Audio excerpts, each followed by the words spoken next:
informasi yang negatif itu kan haram, ucapan bohong, itu hoax. Apa manfaatnya kalau diberitakan? Jangan-jangan justru nanti mendatangkan mudarat.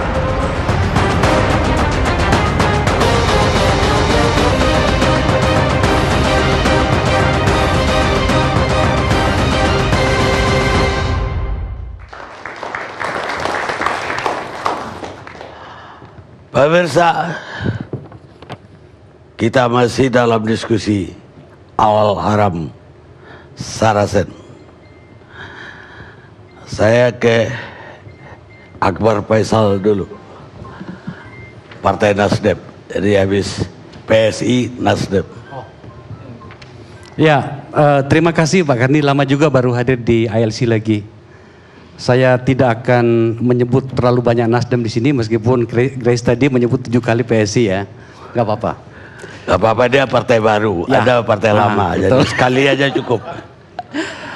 Saya rasa kita semuanya di sini yang bisa berpikir logik, terukur dan normal, tentu saja saya yakin sepakat denganku bahwa agak kesulitan saya menemukan logika ada manusia, ada menyebut dirinya orang yang bisa dengan mudah melakukan hal-hal seperti ini.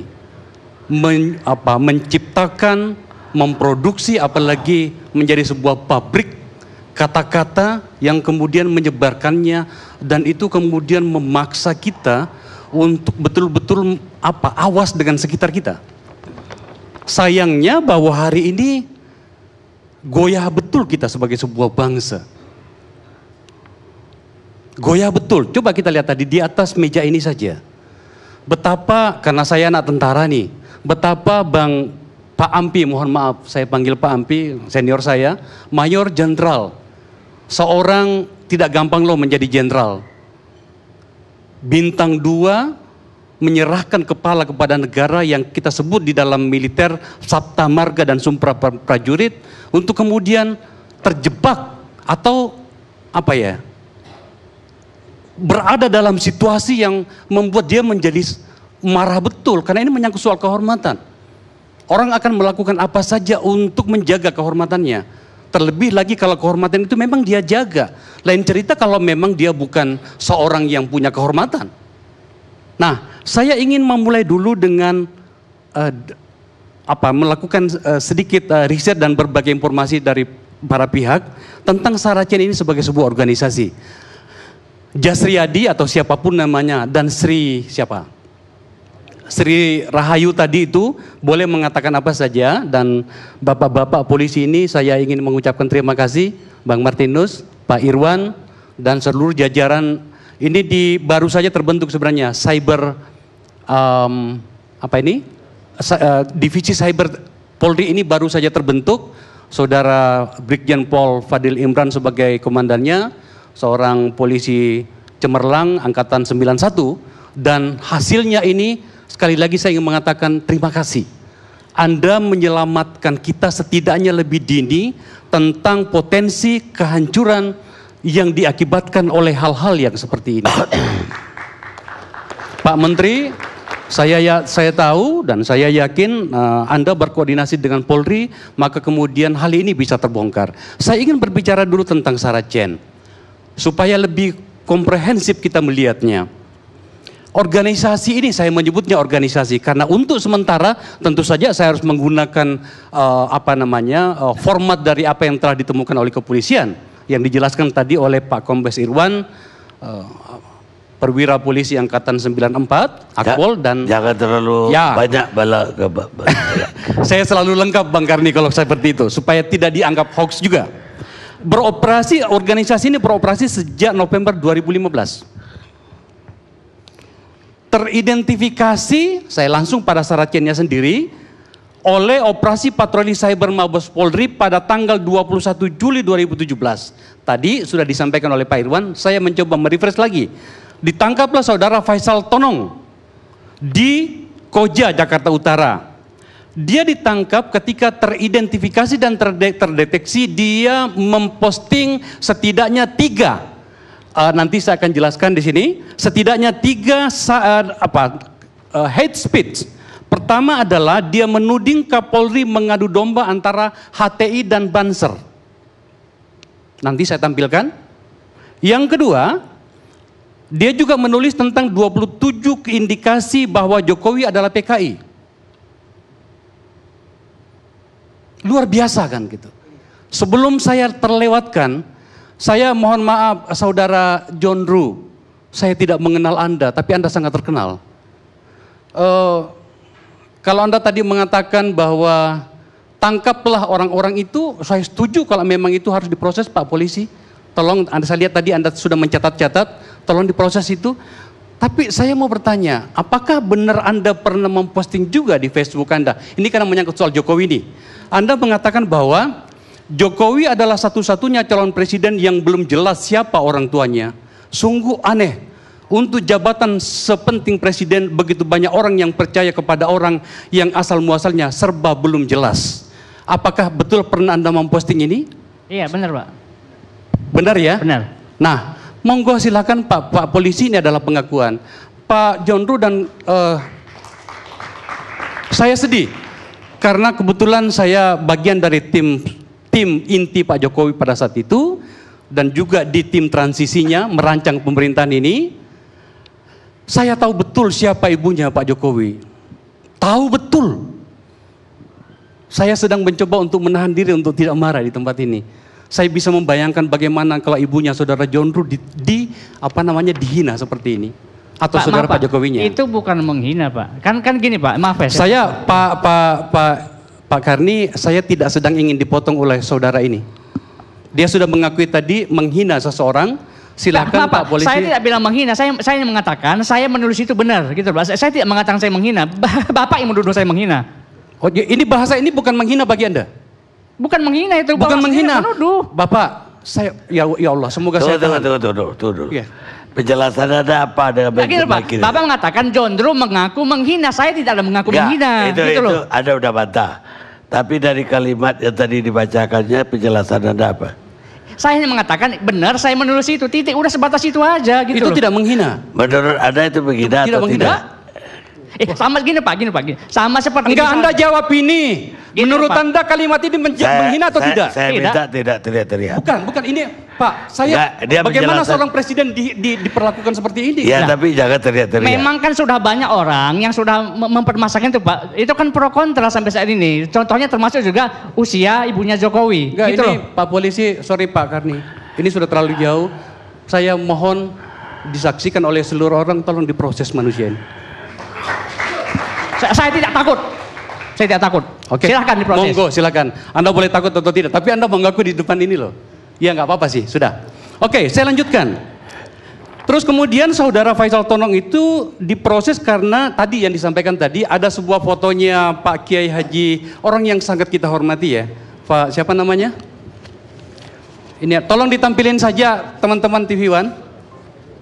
Said Agil yang 1,5 triliun, ini tidak terlalu jelas ya. Itu disebutkan bahwa enggak terlalu jauh dari sini, bahwa baginya NU penting uang 1,5 triliun meski harus jual akidah. Nah itu saudara Faisal Tonong. Selanjutnya pada tanggal 5 Agustus mungkin dari pengembangan dari penangkapan Faisal Tonong ini, karena ini polisi loh, polisi ini saya di Komisi 3, kami memberikan anggaran kepada mereka yang cukup untuk melakukan berbagai langkah-langkah untuk mengamankan negara, termasuk mengamankan dari orang-orang yang penuh kebencian, yang bahkan tidak merasa bersalah dan tidak merasa malu mengakui menghina seseorang, apalagi itu seorang presiden seperti saudara ini. Nah, Pak. Ya, oke. Bapak mengulangi lagi lanjut. kalimat itu, padahal saya tidak pernah mengatakan saya mengakui menghina. Itu Bapak yang memfitnah saya. Saya harus mengatakan apa pada orang seperti ini ya? Ya apa? Ya sudah. Bapak yang memelintir pada saya. tanggal 5 Agustus 2017, Sri Rahayu tertangkap di Cianjur.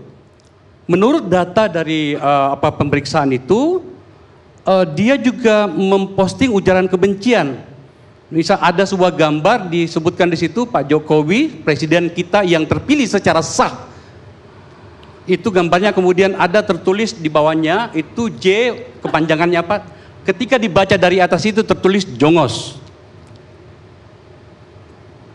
Setelah itu, polisi kemudian menangkap dan kemudian mengunci akunnya si Sri ini.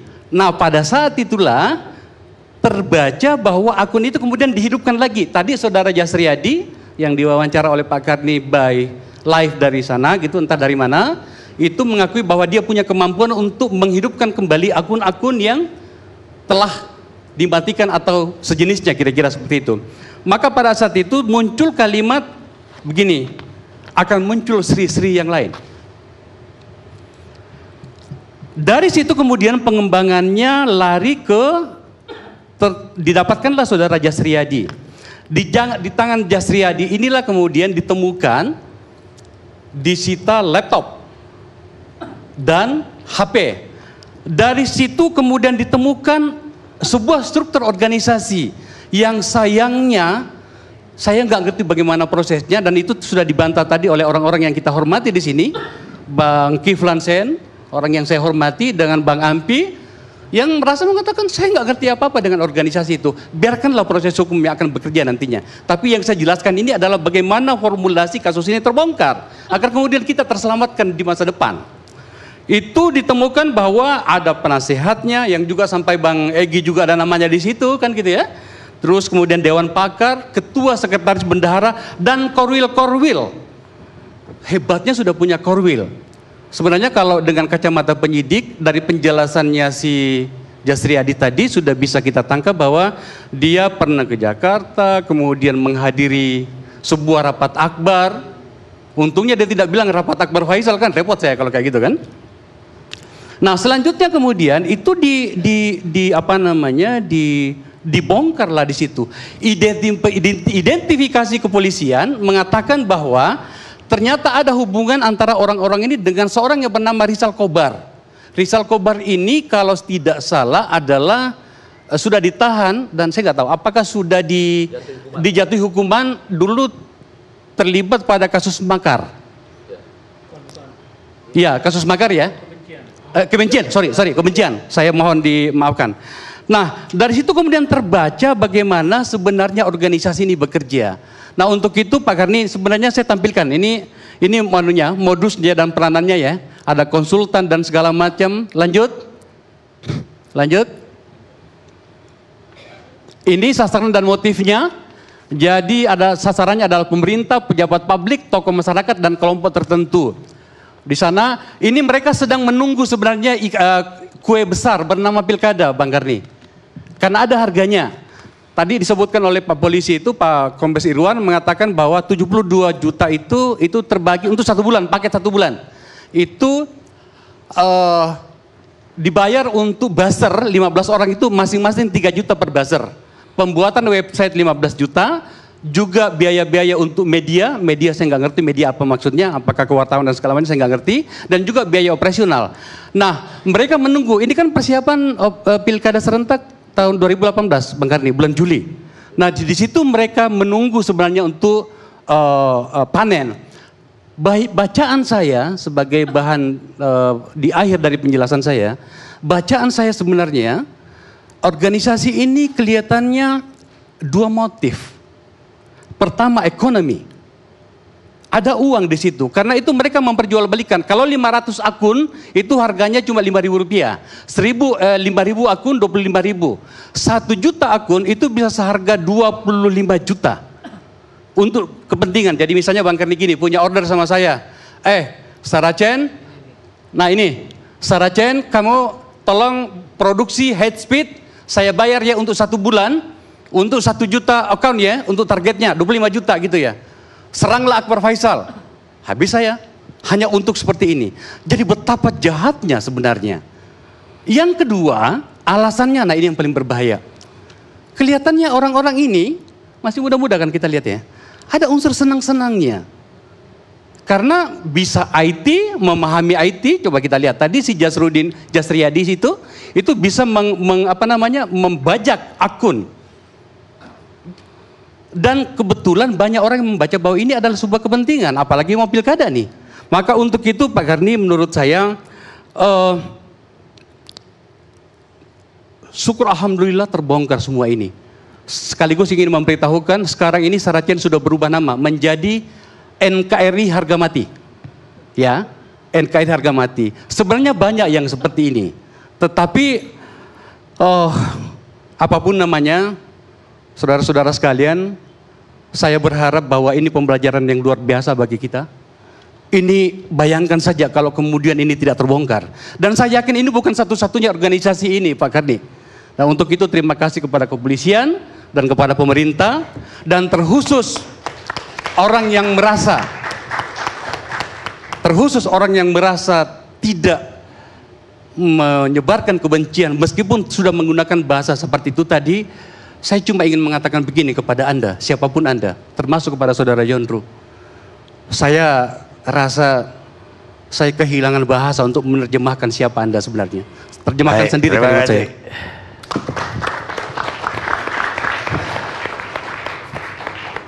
Kalau Akbar Faisal jadi polisi lebih berat lagi ini.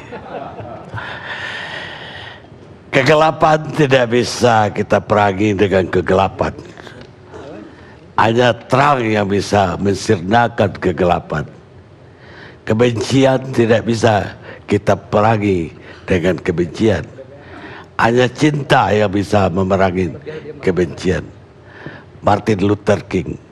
Sekarang saya Rocky Gerung, Profesor. Oke, terima kasih. Ini malam yang mendebarkan untuk soal yang agak absurd. Tadi diterangkan oleh pihak kepolisian bahwa kasus ini sedang didalami. Artinya masih dangkal. Nah, kedangkalan itu justru yang memicu keberingasan dari sejumlah pembicara. Saya mau terangkan kedangkalan itu dengan cepat beredar di sosial media real time. Saya beri contoh. Tadi ini mungkin strukturnya salah tempat sehingga timbul tweet semacam ini. Ahli filsafat yang katanya hebat seperti Rocky Gerung satu kubu dengan John Roo. IQ-nya lebih bagus orang yang telanjang mau masuk istana. Lalu dikomentar, iya IQ-nya cuma 50 tuh. Macam-macam komennya. Jadi Anda lihat preteks publik tentang struktur forum pun mengandung kebencian. Padahal saya duduk di sini, saya nggak tahu John Roo sebelah kanan saya apa sebelah kiri saya tuh. Saya nggak pernah tahu. Nama saya ada di sini ditulis, maka saya ambil tempat duduk ini. Sebelum saya bicara, si makhluk ini mengatakan bahwa saya satu kubu dengan IQ sekian. Kalau saya boleh pilih, saya akan duduk di samping Grace Natali. Karena dia orang pertama yang menyelami saya waktu saya masuk ruangan ini. Bukan karena dia ketua partai. Jadi Anda lihat, kedangkalan itu tumbuh karena ya kekurangan pikiran. Nah, saya mau terangkan bahwa Saracen ini di belakangnya, kalau kita anggap Saracen ini teks, maka di belakangnya ada subteks dan ada preteks. Preteksnya jelas, pilkada gubernur DKI. Kemarahan itu terbawa sampai berapa bulan setelah itu tuh. Subteksnya apa? Tergantung apa yang diinginkan oleh masyarakat politik. Hoax itu sekarang dikerdilkan artinya menjadi kebencian pada pemerintah. Padahal hoax punya fungsi balancing, punya fungsi countervailing force. Jadi kita dibikin buka kamus satu lembar doang tuh. Kita nggak baca kamus kedua. Saya kasih contoh di dunia akademik. Hoax itu pernah dilakukan oleh seorang yang namanya Alan Sokal seorang profesor fisik di New York University, dia menulis satu paper tajam di majalah Social Text, majalah yang diasuh oleh profesor-profesor ilmu sosial. Setelah terbit artikel itu, Alan Hawkes bilang, kemudian terkenal sebagai Alan Hawkes, Alan Sokal bilang begini, saya barusan menipu Anda. Itu membuktikan bahwa Anda tidak kritis terhadap artikel saya. Karena artikel saya itu artikel buruk, Anda puji-puji. Artinya tidak ada review di dalam dunia akademis, bahkan terhadap artikel ilmiah. Apalagi di dunia politik, nggak ada review. Dan kita ada di situ. Kalau saya misalnya bilang begini nih, Presiden Jokowi akan menghentikan pemberian hadiah sepeda ketika dia bertemu dengan masyarakat, anak SD, karyawan, segala macam. Dan dia akan ganti hadiah itu dengan sertifikat hak guna bangunan. Orang akan anggap saya menghina presiden itu. Kalau dia nggak tahu bahwa preteks saya adalah tentang apa yang dipamerkan selama ini, yaitu mengaktifkan literasi. Itu juga yang kemarin terjadi ketika saya diwawancara Kompas, lalu muncul segala macam kritik, seolah-olah saya membandingkan sepeda dengan buku. Padahal konteksnya adalah, kalau misalnya kita ingin menghapus hoax, maka jangan lakukan indoktrinasi. Yang terjadi sekarang adalah pemerintah bikin kursus Pancasila, termasuk ke tingkat universitas, dengan prinsip Pancasila harga mati. Jadi publik intelektual kita tidak dirangsang untuk berpikir sebaliknya, untuk mempertanyakan doktrin. Yang terjadi adalah paradoks. Ingin literasi, tapi justru indoktrinasi yang dilakukan tuh. Anda lihat keadaan lebih cepat tumbuh. Kenapa begitu? Karena ada situasi distrust di dalam masyarakat kita. Bukan sekedar rakyat tidak percaya pada pemerintah, karena elektabilitas Presiden Jokowi turun terus. Tapi juga pemerintah tidak percaya pada rakyat. Kalau Anda ditangkap polisi misalnya di jalan raya, dia akan tanya SIM-nya mana? Saya kasih tahu nih SIM-nya. KTP-nya mana? Loh, Pak polisi tahu nggak? SIM itu dibuat atas dasar KTP. Dia sendiri nggak percaya SIM itu. Apalagi kalau dibilang mana kartu keluarga. Jadi negara tidak percaya pada produknya sendiri tuh. Jadi kita ada di situ. Koran hari ini, Presiden bilang, pemerintah telah bekerja keras untuk memakmurkan rakyat. Headline pertama. Headline kedua, orang miskin bertambah, kata BPS. Yang mana yang hoax?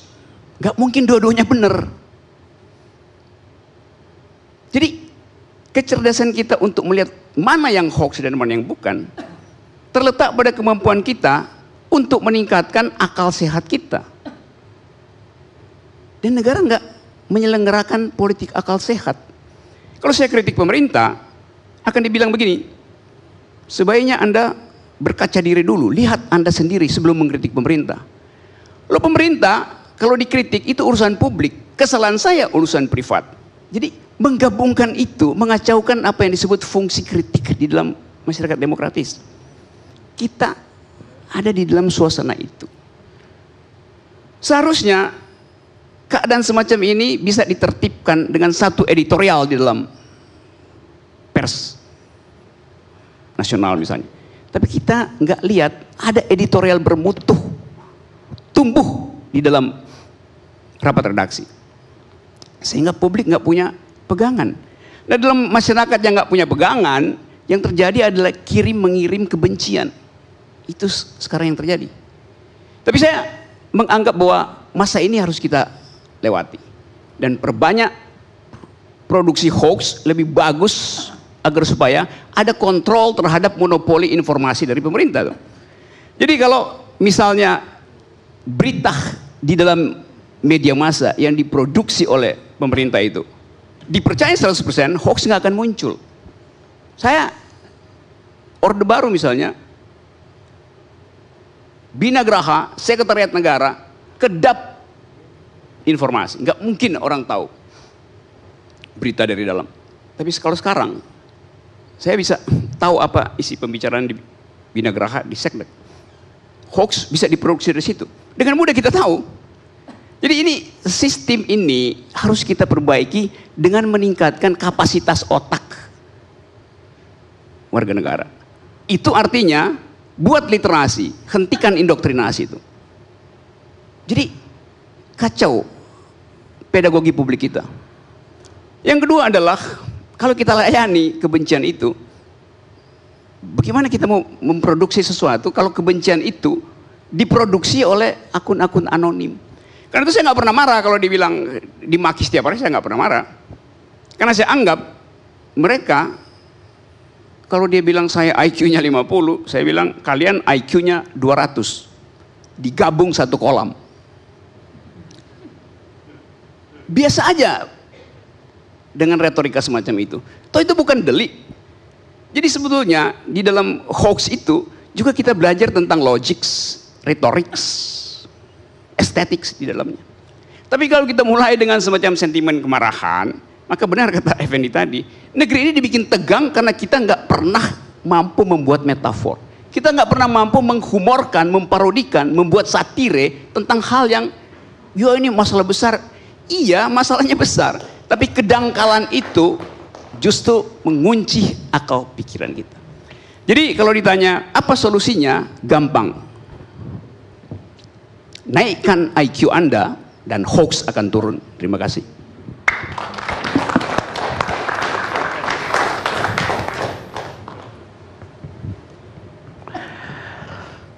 Pemirsa, kebebasan media itu bisa menimbulkan hasil yang baik dan hasil yang buruk. Tapi tanpa kebebasan media, yang akan muncul adalah sesuatu yang selalu buruk. Albert Camus, filosof Prancis. Kita rehat sejenak.